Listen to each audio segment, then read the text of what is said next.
আয়াত বলতে চাই, ফাইন শাকারতুম লাযীদান্নাকুম ওয়া লাইন কাফারতুম ইন্না আযাবি লাশাদীদ। শুকর করতে হবে জীবনের, শুকর করতে হবে বরাদ্দের, শুকর করতে হবে মাননীয় প্রধানমন্ত্রী তারেক রহমানের, শুকর করতে হবে আমাদের মাননীয় মন্ত্রীদের। তারা শুকর করে না কিন্তু স্বীকার করে, সেই জন্য তাদের উপর লাশাদীদুল আযাব, আযাবের কঠিন আযাব তাদের সম্মুখীন করতে হবে। মাননীয় স্পিকার, আল কোরআনে আরেকটা আয়াত আছে মাননীয় স্পিকার, ওয়া মাকারু ওয়া মাকারাল্লাহ ওয়াল্লাহু খায়রুল মাকিরিন। তোমরা বলেছ, তোমরা বুঝেছ, তোমরাই কৌশলী, আপনারাই কৌশলী, কিন্তু আল্লাহ বলছেন আমি শ্রেষ্ঠ কৌশলী। আর যারা আমার সাথে কৌশল খাটায় তাদের অবস্থা খুবই শোচনীয়। মাননীয় স্পিকার, ধন্যবাদ মাননীয় স্পিকার।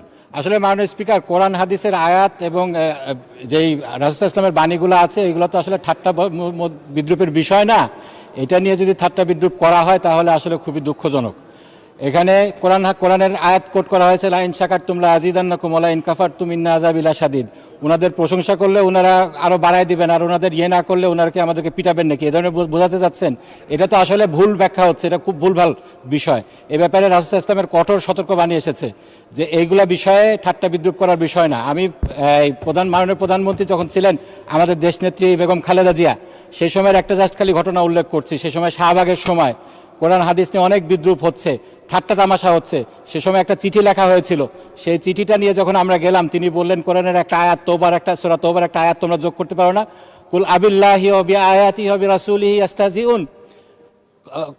এখানে তোমরা কি আল্লাহর আয়াত, আল্লাহকে নিয়ে, আল্লাহ রাসূলকে নিয়ে, আল্লাহর আয়াত কিনে তোমরা ঠাট্টা মশকরা করছো? তো এটার জন্য যদি তোমরা করো তাহলে তোমাদের অবস্থান হবে জাহান্নামে। তো এই জিনিসটা আমাদেরকে খুব সতর্কভাবে নিতে হবে। কোরআন হাদিসের ভুল ব্যাখ্যা, কোরআন হাদিসের এরকম অবমাননাকর কিছু বিষয়, এগুলো আমাদেরকে কোনোভাবে করা যাবে না। এটার ব্যাপারে আপনার দৃষ্টি আকর্ষণ করছি মাননীয় স্পিকার। মাহমুদুল্লাহ ফরিদ একজন পুরনো সংসদ সদস্য, আমার মনে হয় না যে কোরআন হাদিস নিয়ে তিনি কোনো ব্যঙ্গাত্মক কমেন্ট করতে পারেন। তারপরেও আমরা পরীক্ষা করে দেখব, যদি কোনো ভুল ধরনের ব্যাখ্যা দেওয়া হয় কোরআন হাদিসের, সেটা এক্সপান্সড হবে। এবং কোরআন হাদিসের ভুল ব্যাখ্যা, বাংলাদেশ একটি মুসলিম প্রধান দেশ, এই দেশে কখনোই গ্রহণযোগ্য হবে না। পরবর্তী বক্তা জনাব সালাউদ্দিন আহমেদ, আপনাকে 1 নম্বর বলেছে, এটা আপত্তি আছে আপনার?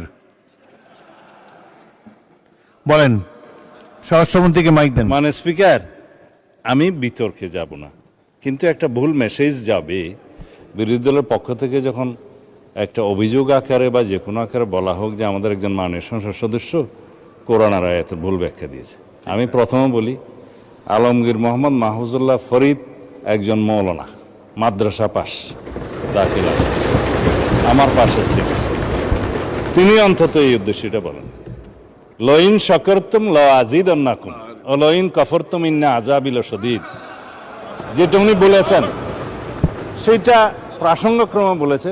আমরা যদি আল্লাহর নিয়ামতের শুকরিয়া আদায় করি, আল্লাহ আমাদেরকে আরো বাড়িয়ে দেয়। যদি শুকরিয়া আদায় না করি,